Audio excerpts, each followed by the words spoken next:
Aparna Sen was not a woman of superstition. At 32, she was one of the youngest senior engineers at Neuromind Systems, an AI company in Bangalore. She believed in numbers, patterns, and precision, and she is very good at extracting insights from data.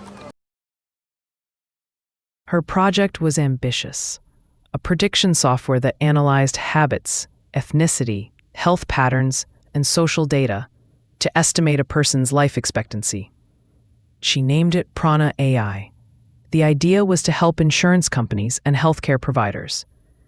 She never expected it to predict death itself. One evening, Aparna stayed late in the Neuromind Systems lab. The office was almost empty, the hum of servers filling the silence. She ran her usual models, expecting another routine dataset, but this time, something unexpected happened. Alongside the regular results, a strange file appeared in her output folder. The file contained a short list of names, along with exact dates and times of death. Ramesh Iyer, 18th 2008, 2:15 a.m. Kavita Sharma, 20th 2008, 11:42 p.m. Anil Gupta, 24th 2008, 5:30 a.m. The format was unlike anything her system was designed to produce. Her program estimated broad life expectancies. It did not assign exact dates and times of death. This was different. Too precise. Too final. For several minutes, she stared at the screen, her chest tightening. She scrolled through the code, searching for the anomaly. But there was nothing. No reference, no hidden functions, no errors. Her own modules were clean. Only one prompt was added at the very end of entire line of codes. YAMA Protocol.EXE. Aparna dismissed it as a corrupted file. Perhaps another engineer had left behind test code, or a stray file had been merged into her project. But something about the name gnawed at her. Why Yama? Why invoke the ancient god of death in a software program? Shaking her head, she shut the file and told herself she was being paranoid. She would ask around in the morning. For now, it was late and she was tired. But as she packed her things, she could not shake the unease.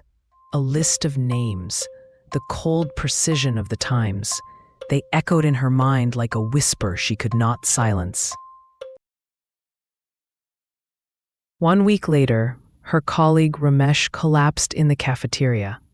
He had a weak heart, smoked heavily, and ignored doctors' warnings. He was rushed to the hospital, but at exactly 2:15 a.m., he died. The time matched the list. Aparna froze when she checked the file again. The next name, Kavita Sharma, appeared on the list for 20th April, 11:42 p.m. She didn't believe it. She refused to. Aparna tore into the code.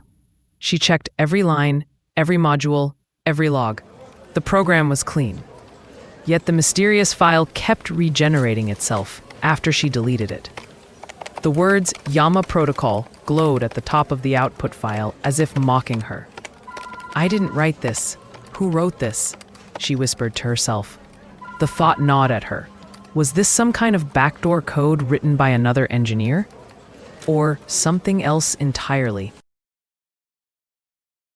On April 20th, Aparna stayed awake, nervously watching the clock. She called Kavita in the evening, just to check. At 11:40 p.m., Kavita laughed over the phone, saying she was fine. But at 11:42 p.m., Aparna heard a crash on the line. Kavita's car had been hit by a truck. She died instantly. Aparna dropped the phone. Her hands shook uncontrollably. This was no coincidence. Aparna stopped sleeping. Every night she sat at her desk, staring at the code, trying to remove the YAMA protocol, but it always came back. Then one evening, she opened the list again. Her own name was there. Aparna Sen, 8/8/2008, 3 a.m. Her blood ran cold. She checked her watch. It was only August 5th. She had 3 days left. She fought the clock. She rewrote the system from scratch. The file reappeared. She wiped her hard drive. The file regenerated. She destroyed the computer and borrowed another. The list still downloaded onto her new machine.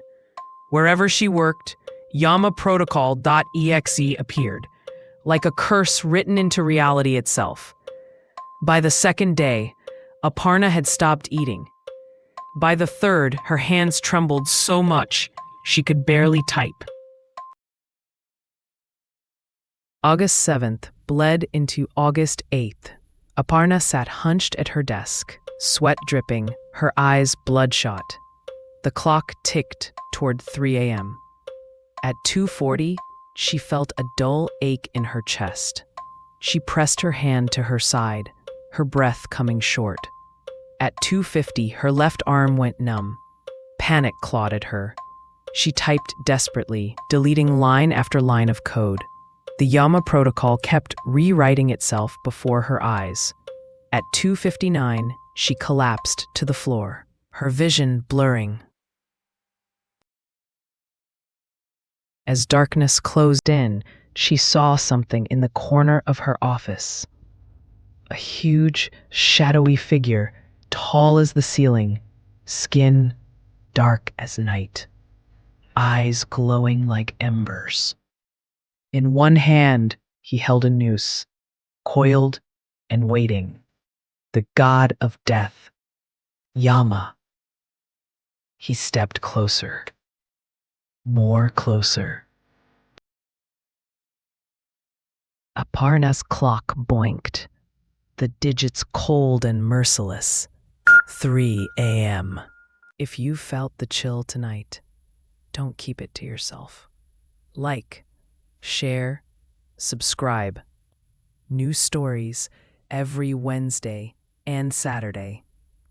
The shadows are waiting. Will you return?